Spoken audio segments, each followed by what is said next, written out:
ฝึกสอนข้อสอบเติมอีกอันหนึ่งนะครับเวลาที่ท่านนายกของเราอยู่กำลังเดินทางมาไกลตลอดน้องประธานมีมาเป็นการ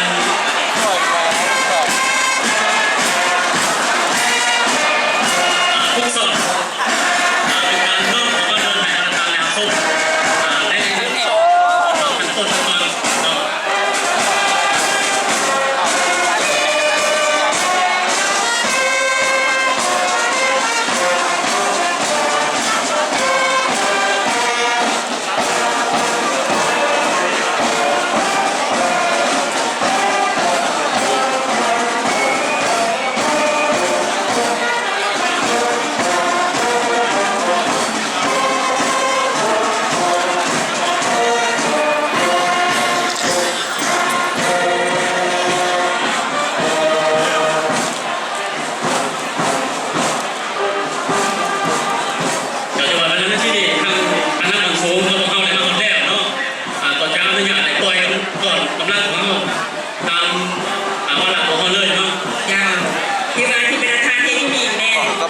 ขบวนทุ่งสารสายสกัดนึ่งหอยคนทุ่งสารขบวนทุ่งทิวนานาสีสายทุ่งสารเป็นเอกลักษณ์ของความเป็นลาวบ่งบอกถึงความเป็นสารลาวมีภาษามีพื้นแผ่นดินอันคงถ่วงอุดมหังมีไปด้วยธรรมศาสตร์หังมีศิริไลก้าวหน้าทางด้านวัฒนธรรมเศรษฐกิจสังคมและประเทศลาวได้กลายเป็นประเทศที่มีการพัวพันกับประเทศสมาชิกอาเซียนทุ่งทิวมีหลากหลายสีเปรียบเหมือนเยาวชนสาวหนุ่มนักเรียนนักศึกษาที่ได้มีความเผาพันทุ่มเททุกสติปัญญาทุ่มเทเงินเฮงจิตใจเข้าในการศึกษาทางใดประกอบส่วนปกปักรักษาและสร้างสรรค์พัฒนาประเทศชาติให้เจริญรุ่งเรืองตามมาด้วยก่อนที่2ก่อนกำลังทหารหมู่แบบเฉพาะการสวนสนาม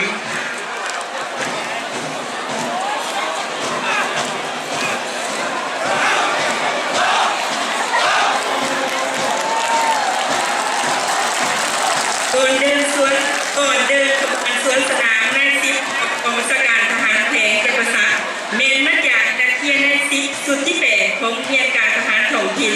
แผงจักรพรรดิจำนวน122ทหาร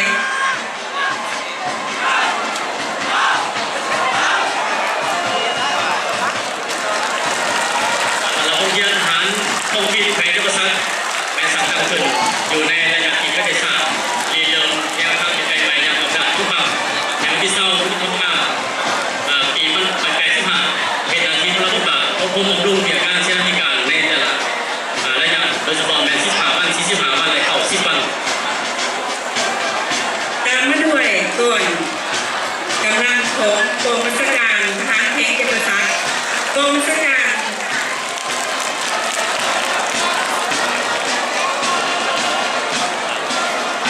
กองบัญชาการป้องกันผู้สู้ชุดกองไก่กองบัญชาการธรรมดาสำหรับกำลังป้องกันผู้สู้ปานซุนแมนกำลังก็บอกว่าอันแหลมคมจงพักตตีโอพักและต่อพงลาวดาวเบาแม่และเป็นกำลังที่มาจากปาซุนโดยปาซุนและเพื่อปาซุนอย่างแท้จริงกำลังป้องกันท่านจากกำลังเขาบอกว่ารุ่นแล้วแมนก่อนกำลังของตอนนี้ของ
สู่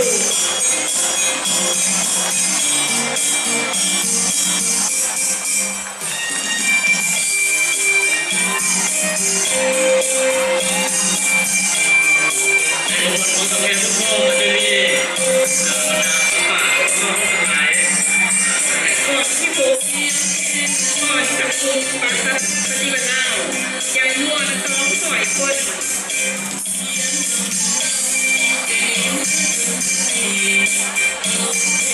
ปฏิบัติทุกคนตามลูกเราสิมาบนในหยาตามมือบนในจุดตามมือทางป่าบนในสาตรงกลางตามมือทางป่าที่ทุกด่านและผิดด่านการทุกคนเราทำเพียรด่านการจะต่างด่านที่การสี่สามแยกเขตการทำ หรือว่าพระพุทธองค์ที่พระองค์ได้บทนี้เป็นมาได้มาจากทุกภาคส่วนมาจะเป็นภาคส่วนการทางศึกษาและการศึกษา ตัวต่อกันเลยเนาะ สร้างหายแก่คนที่ความสามารถในสังคมฐานคนที่ยังต้องไปประเทศไทย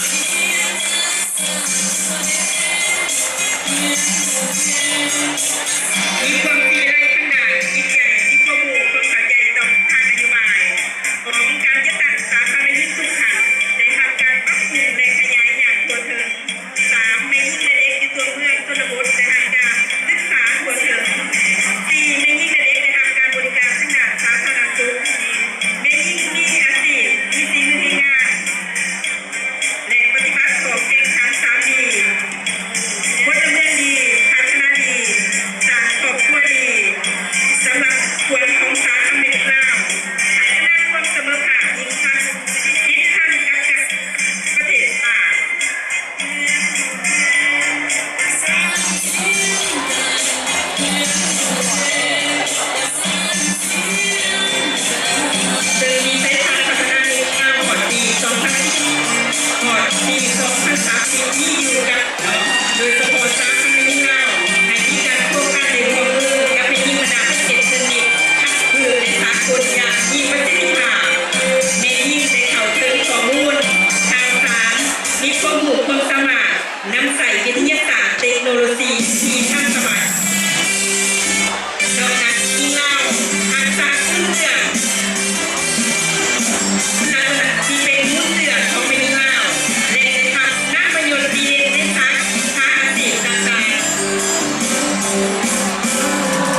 งเป็นที่หนึ่งใจเดียวในการสร้างความมั่นใจในการบริการที่ดีให้แก่บรรดาลูกค้าเพื่อนข้างหัว ปากเซ่ยังนวลสมองหอยคนซึ่งมีนักสาวและถือฝ่ายบอกขบวนสายสกันลูกโกดอามันกองนั้นก็มีผู้ยิ่งใต้ถือฝ่ายวิสัยทัศน์ที่ได้คู่ปากเซ่ศูนย์การศึกษาคู่การสู่ความเจริญทับใส่สังคมเสื่อมโยงสากล มีที่ได้คู่ปากเซ่สร้างสรรค์ขึ้นในปี1962เป็นสถาบันการศึกษาที่เก่าแก่ประสบการณ์กูดยางหลวงหลายปัจจุบันนี้ได้สร้างคู่ตัดทับใส่สังคมเสื่อมโยงสากลชลกาล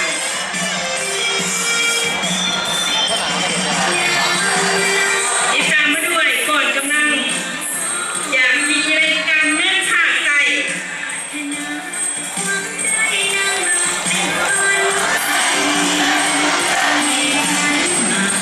เราเสียใจทันกันทันใจ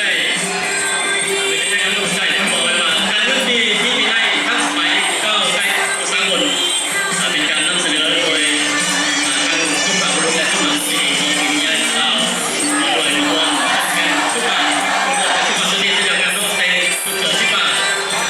และเป็นเดียวเป็นสุขภาพอยู่ในเมืองต่างที่มีจำนวนคนสำหรับกันเนาะประชุมดีๆที่มาสำคัญของวันนี้ มาด้วยก่อนกำลังที่17ก่อนนักศึกษาวิทยาลัยการที่การขาดใจจะมีจำนวนของในจากกติกรรมและปันใหม่ สำหรับสถาบันการเรียนในทำการก่อสร้างบรรดานักเรียนนักศึกษาสำหรับใส่สังคมมีบทเป็นจำนวนหลายหมู่นะครับเนาะเดี๋ยวพวกเราช่วยให้แก้การอยู่ในบริเวณสถานที่ต่างๆ ยาวตามมาด้วยก่อนนักศึกษาวิทยาลัยเทคนิควิชาชีพแผนกอุปกรณ์จำนวน200 นอกมีฝ่ายบอกขบวนและไปประกันพื้นคุมโลโก้ปัจจุบันที่สีเด็กคุณภาพสอดคล้องกับตลาดที่งานก้าวสู่มาตรฐานสากลวิทยาลัยเทคนิควิชาชีพแห่งประเทศได้ปฏิบัติตามพัฒนาคุณภาพการศึกษา3 ลักษณะและหาลักษณะของกระทรวงมีเทคนิคโกเมนก่อนกำลังจากมหาวิทยาลัยจำปาสักพัฒนามหาวิทยาลัยให้เป็นศูนย์กลางการศึกษาคนขวดวิทยาศาสตร์และบริการด้านวิชาการ มหาวิทยาลัยจำปาสักได้รับการสั่งตั้งขึ้นในวันที่28 พฤศจิกายนของนายกรัฐมนตรีสำหรับเลขที่214ขับนย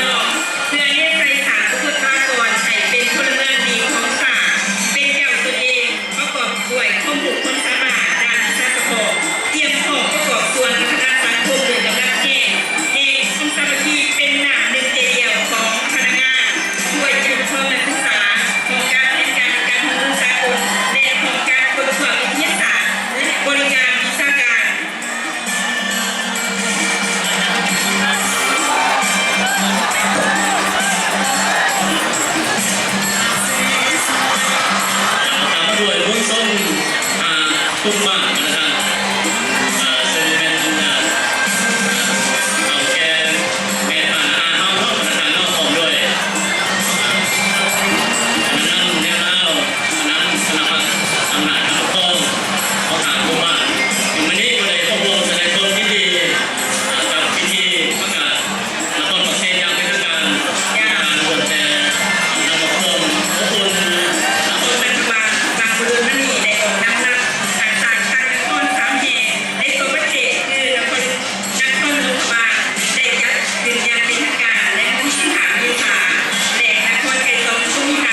เสิร์ฟที่โตนะครับเป็นสมาคมจีนก็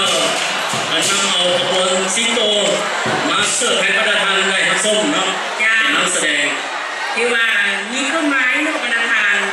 สีเหลืองต้นไม้ที่ต้นดงทางนี้เพิ่มเงินสีแดงในการสานสร้างพัฒนาประเทศชาติเบาร่วมกับสปอร์ตในนครปากเซ่แห่งจังหวัดตากสีแห่งมีไม้ถึงความเก็บแดงเลนมันคงทำเป็นกำลังที่ครอบครัวควรเขาในการพบปะศึกษาและสานสร้างพัฒนาประเทศชาติแสดงความเคารพต่อการนำจากซุ้มการส่งและแขกทุกท่านที่เขาร่วมงานอยู่จากเวทีได้ทุกวันนี้ สำหรับการแสดงส่วนที่โตมันจะนำแสดงในรายการศิลปะวัฒนธรรมเดิมสำหรับเวลานี้เป็นการนำเสนอในส่วนของงานในประธานในต้นเป็นคนสื่อนักประธาน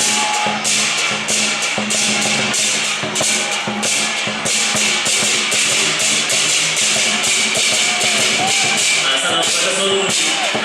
ชาวจีนเราจะสั่งจีนสั่งเล่าเราให้ทานที่ว่าได้พบกับส่วนเช่นเดียวกัน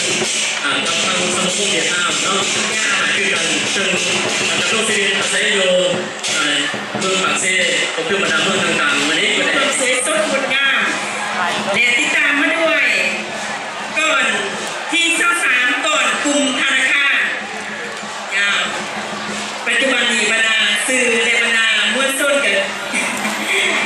เมืองหลายเนาะตอนนี้ ประธานสำหรับธนาคารก็ถือว่าเป็นองค์กรที่สำคัญทางการเงินยาวซึ่งประกอบด้วย19ภาคส่วนโดยเฉพาะมีธนาคารแห่งสปป.ลาวภาคใต้แห่งจังหวัดตากมีคำควรที่มาสร้างพัฒนาภาคเศรษฐกิจก้าวไกลพร้อมกันใส่เงินกีบลาว บริษัทและบรรดาภาคส่วนกลางที่ประกอบอยู่ในเทศบาลเมืองปากเซ่หรือว่าอยู่ในนครปากเซ่นอกหัวร่วม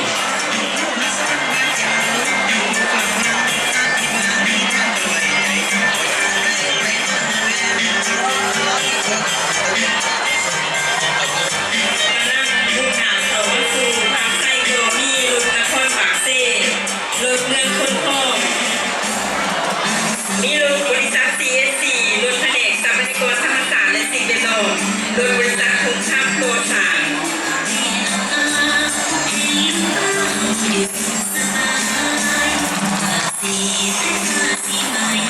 มีบรรดาเทคนิคกอเมนรถนักธุรกิจเมนและคอนปากเซ่เขียนบอกว่าส้มเตยการสั่งสั่งและคอนปากเซ่ยานสุดใหญ่และตามมาด้วยรถเรื่องคนทองเรื่องคนทองเรื่องเสียงพินกินเสียงเพลงเดนหมอดำอัศกรรมทำเพลงเดนเข่าขาวสาวบะโลงและตามมาด้วยรถเรื่องบายเจียงจะนั่งซุปไปบอกว่าสมสร้างการสั่งตังนครปากเซ่ย่างสุดใจ สำหรับวันที่14เมื่อวันเจียงคือได้ยินว่าสิทำการเปิดว่าตลาดบางใหม่เนาะวันที่14เป็นมือเปิดเนาะ15 16ที่ว่าเป็นการเฉลิมฉลองกันที่เมืองเจียงเจ้าซุกเนาะเป็นหน้าตลาดหน้าบางใหม่มาแล้วแล้วเป็นสนับสนุนมาแล้วครับสนับสนุนสมัครสมัยหนักเซโดนไหลเขียนไปฝากเซระบำทัศกรรมยักษ์สารใหม่ไทยคัมเปญดอกเซ่เห็นใช่ไหมบังไฟใหญ่โดนโคนสะพายปัดโลเขตที่รีบสื่อท่านพักงามดีกินมันเบิร์นเส้นเขียวส้มพีลักพรผู้ของปันไม้เร่งกาไฟคาซักซิบบ้านโมเดงบางไต่พวงมาสร้างหักไทยบ้านเกิดเมืองนอน เราตามมาด้วยกลุ่มบริษัทโดยมีซึ่งในรถแต่ละครั้งก็จะมีคำขวัญส่งเสริมการสถานนครปากเซ่แต่ตามมาที่นี่เป็นบริษัทกลุ่มบริษัททางเจริญเนาะที่ส่งเสริมนครปากเซ่ย่างสุดใจเช่นเดียวกันสำหรับกลุ่มบริษัทดาวเรืองซึ่งเป็นรถที่นำขบวนมีทั้งผลิตภัณฑ์กาแฟดาวนะครับและตอนท้ายก็จะมีผลิตภัณฑ์กาแฟดาวนำเสนอเป็นรูปภาพและส่งเสริมการสั่งการนครปากเซ่ย่างสุดใจเช่นเดียวกันนะครับตามมาด้วยบริษัท CSC เขียนฝ่ายบอกว่าส่งเสริมการสั่งการนครปากเซ่ย่างสุดใจเนาะที่ว่ามีการประดับประดาตกแต่งอย่างสวยงามตามมาด้วยแผนกทรัพยากรทาง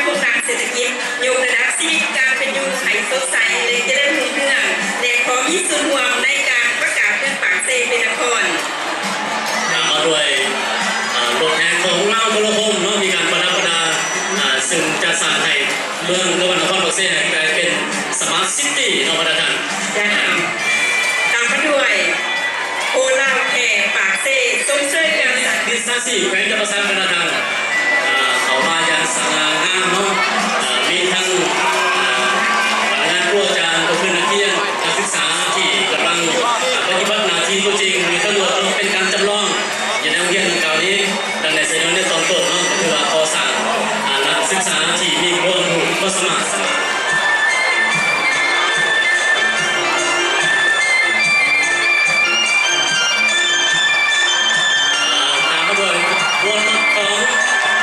บริษัทรัศดาเนาะรัศดาเป็นกำลังแห่ในใจการส้มเชยวันนี้การสังกัดคนปักเซ่เศรษฐกิจเนาะมีที่สุดรับบริการสภาฉลองเป็นตามมาประกอบส่วนเป็นกระบวนแทนตามมาทีกระบวนของแผนกแถลงข่าววันทำงานเชียวส้มเชยงานสังกัดคนปักเซ่วันนี้มีทั้งแผนกกรรมการผู้ทรงแผนกภาษา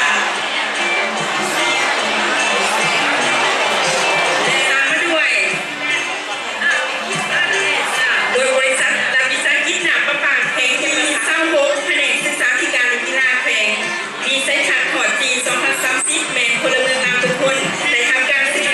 ลดโรงงานน้ำดื่มสักสิบประมาณนั้นยาวต่อที่มาเขียนป้ายตกแต่งรถนอนด้วยความสวยงามส้มเสย สุภาพบุรุษเนาะมีสุภาพบุรุษ ตามมาด้วยหากยัดดอกไม้ธนุศิลป์หากยัดงานเปิดพิธีเกี่ยวกับงานทางภายในและต่างแผงส่งเสริมการสร้างต่างนครปากเซ่ย่างสุขใจสวยงามหลาย สนามหลายจนตัวสมัครเดียวเห็น อย่างวัน การ นี้ ราย ไป งานบรรยายเนาะพอเอาสีเรื่องบรรณาการสวยครับมากันไหนเนาะเอามาแล้วเป็นขบวนของ SSI เนาะ